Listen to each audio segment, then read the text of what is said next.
आपका स्वागत है पवित्र सीक्रेट के ज़बरदस्त है वीडियो में, जिसका टॉपिक है कि अगर आपकी नौकरी लग गई है, जॉब लग गई है, तो आपको सबसे पहला काम क्या करना है।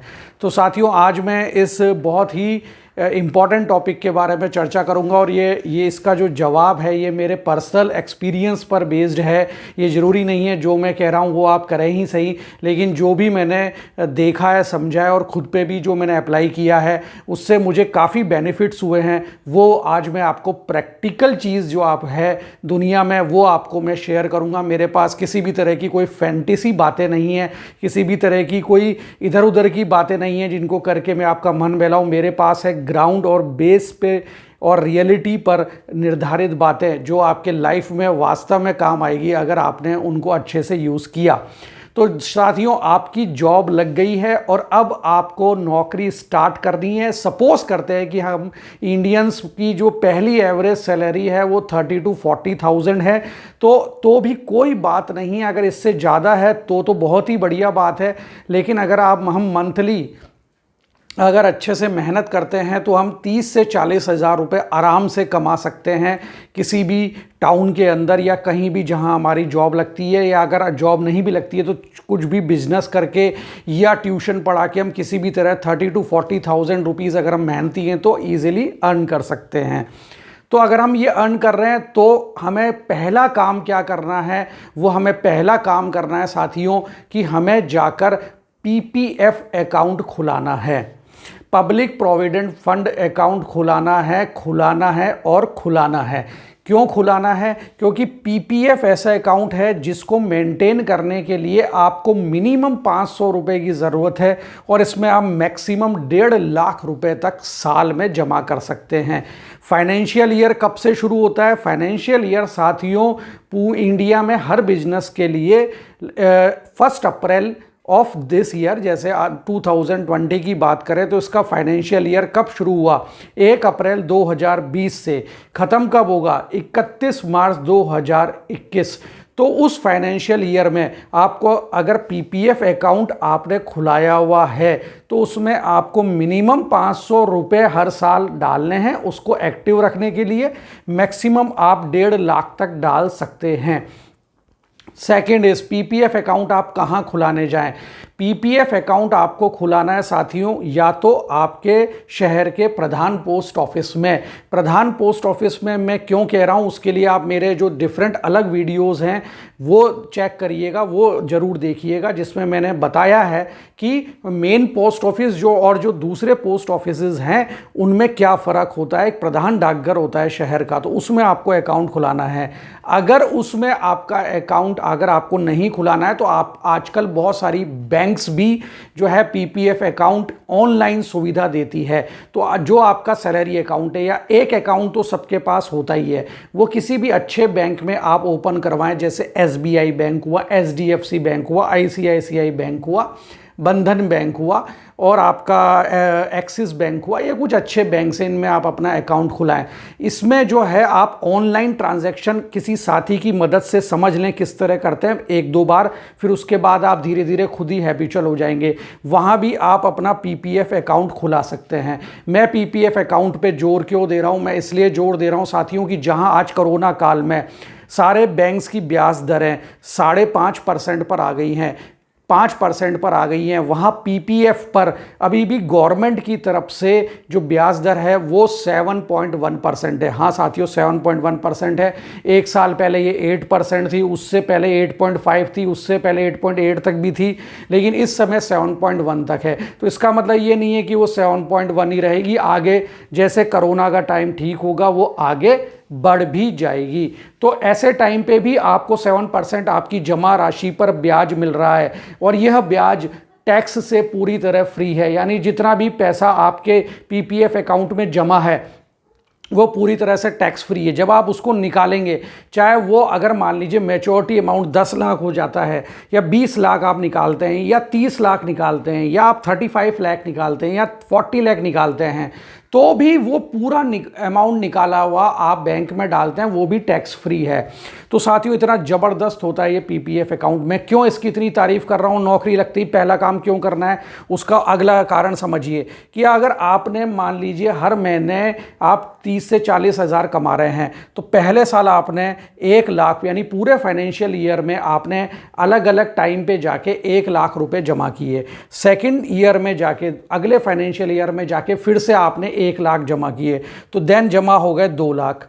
ऐसे करते करते करते आपने हर साल 1-1 लाख ही आप जमा करते रहे, यानी मंथली के हिसाब से अगर हम देखें तो ये बैठ जाता है लगभग 8,000 रुपये के आसपास। तो इतना तो सेविंग आप करेंगे ही साथियों।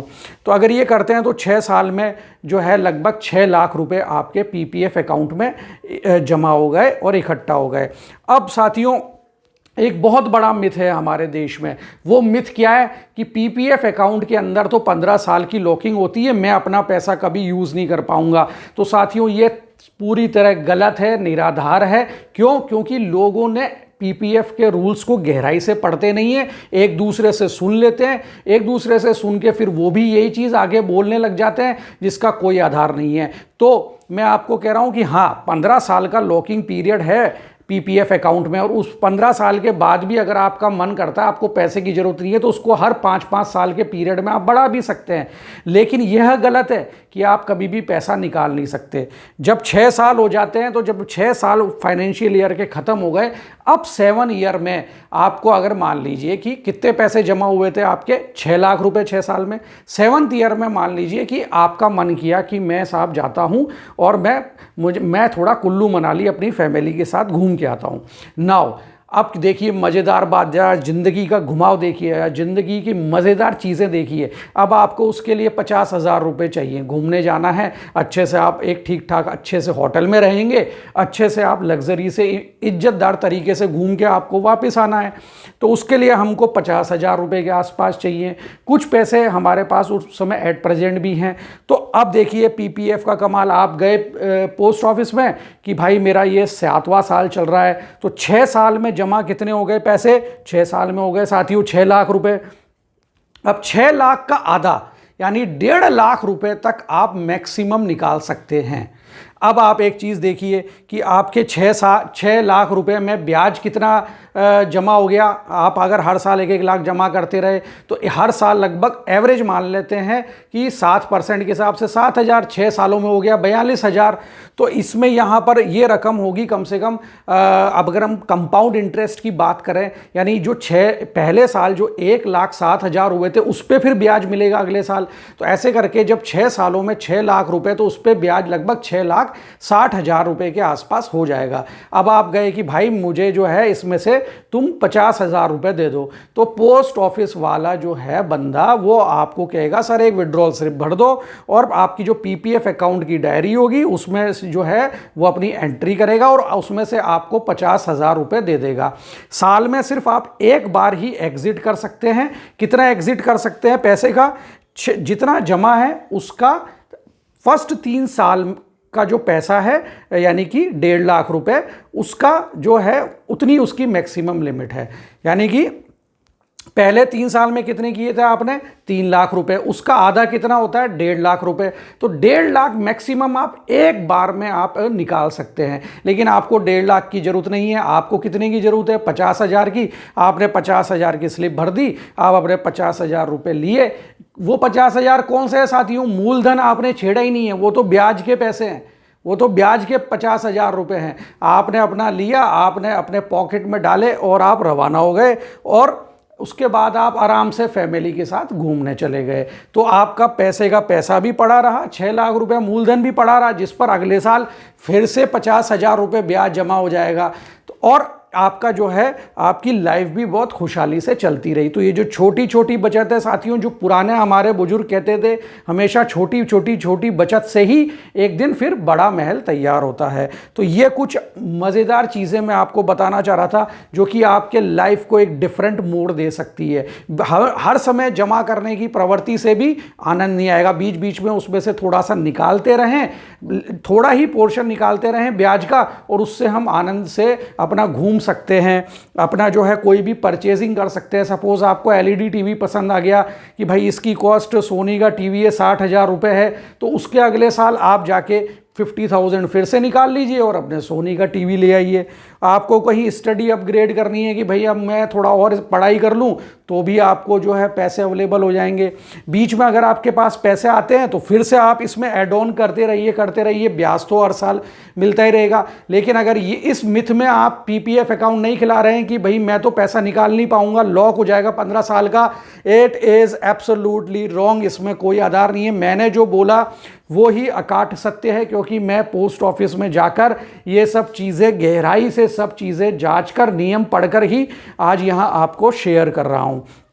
तो साथियों, इसी तरीके से जब ये 15 साल तक ये चलता रहेगा तो एक बहुत बड़ी धनराशि इकट्ठी हो जाती है। मैं आपको एक मतलब एक अमाउंट बता देता हूँ कि अगर आप 1.5 लाख रुपए हर साल जमा करते हैं 15 सालों तक पीपीएफ अकाउंट में, तो लगभग 37 to 40 लाख रुपीस आपको मिल जाते हैं at the end of 15 year. अब मान लीजिए 40 लाख का जो है, देखिए आप 8% मान लीजिए उस समय अगर रेट ऑफ इंटरेस्ट चली तो 4 लाख रुपए तो एक साल का सिर्फ ब्याज हो रहा है। उन 4 लाख रुपए में आप साल भर में अपने कितने शौक पूरे कर सकते हैं। तो ये थी साथियों पीपीएफ से जुड़ी हुई एक दिलचस्प जानकारी। आपने अगर नहीं अकाउंट खुलाया है तो प्लीज़ खुला लें। अगर आप पोस्ट ऑफिस जाने का आलस कर रहे हैं तो अपने जो आपका सेविंग बैंक अकाउंट है वहां खुला लें। आप ज़्यादा सोचे नहीं, खुला लीजिए, कुछ ना आपको बेनिफिट ही है उसमें। और वो बेनिफिट कंपाउंड इंटरेस्ट जो है साथियों, जो बड़े बड़े दिग्गज फाइनेंशियल्स हैं वो कहते हैं कि जो आपका जो 8वां आश्चर्य है वो है कंपाउंडिंग इंटरेस्ट। तो उस कंपाउंडिंग इंटरेस्ट का जो आश्चर्य बताया है जिसको बिल गेट्स ने, झुनझुनवाला ने, उसका आनंद लीजिए साथियों और अपनी ज़िंदगी को शानदार और रौनक में बनाइए। तो इस ज़बरदस्त वीडियो के साथ मैं आपसे अलविदा लेता हूँ। मेरा चैनल सब्सक्राइब जरूर कर लीजिएगा, क्योंकि जमीन से जुड़े हुए ऐसी जबरदस्त वीडियो आपको आगे देखने को मिलेंगे। तब तक के लिए निशान चौधरी का गुड बाय।